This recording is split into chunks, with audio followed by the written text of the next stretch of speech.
مونږ ته خلک مړه د تشدد مکو مړه پرې د مړه سرت کوي اسی خلک خفکیږي ولې مونږ خلکو خوشاله ورو خبرې کوو ها ا یو مولوی صاحب خبره وای دا امام د جمعه چې دا ګرد خندا کې ټول خلک خوشاله ټول ته خاري چې یو کسره خپنش ځکه چې زکات ته پته ما دي ځکه چې د سرسایي ته پته ما دي دغه ډاکټر سرمنی ته پته ما دي دا خو چې کم دی نو مړی سلوختې ته پته ما دي د پلار جنازه چې ورو کې هغه نوې کپڑے او واسکټي ته پاتې شي هغه ته پته ما دي بل شي ته پته ما دي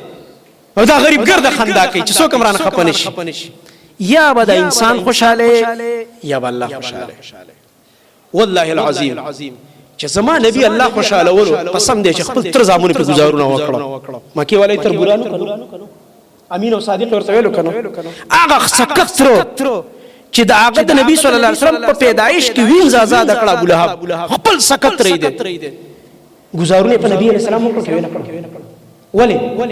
تر خوشاله کړه نه الله خوشاله ونه بس هم قطر په گزارونه او چا چې د نبی علیہ السلام په پیدایش کې خوشحالي کړه په ګټو ویشت کنزلی ورته وکړي بد دعای ورته وکړه او هغه کسان چې د نبی صلی الله علیه وسلم احترام وکاو هغه په نبی علیہ السلام پسې کنزلی شروع دغه ابو لهب سکت ر دي د خزه سکت چا چې د ام جمیل هغه د الله د نبی نوم بدلی دومره پروپاګاندا کوي چې دا خو محمد نه دی دا خو مذمم دی نعوذ بالله من ذلک محمد معنا دا صلی الله علیه وسلم هغه انسان چې دا صفاتونه کیږي د کمالات انسان صفاتونه والا انسان مذمم معنا صدا هغه انسان چې په دغه عیبونه او بدین راځي مشوي نعوذ بالله د اړو صفات نه کیږي بلکې د بدی بیانېږي زمانه نبی دا الزامونه برداشت کړ ولی هغه د چاچی د خوشاله ولو د کاکا د خوشاله ولو د ماما د خوشاله ولو د گاونډي د خوشاله ولو د ابو جهل سردار صاحب او د لیډر صاحب او د چودري صاحب د خوشاله ولو د دې فکر ونه کړو بلکې دا فکر وکړو چې ماته زما الله سوي چې یا ایها الرسول بلغ ما انزل اليك من ربك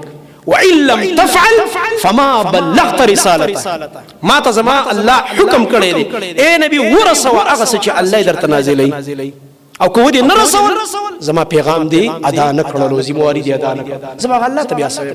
هغه الله ما ته وی چې قم يا ايها المدثر قم فانذر وربك فكبر وثيابك فطهر والرجز فاهجر ولا تمنن تستكثر ولربك فاصبر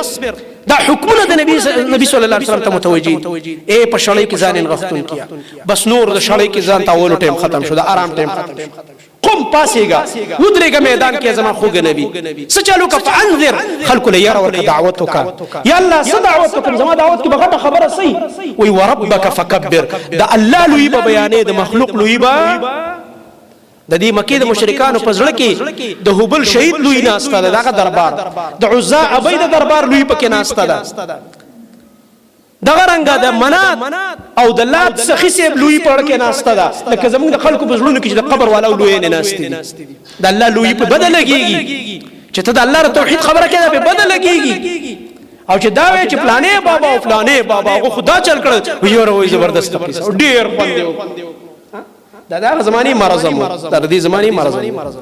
زمانه نبی الله رضا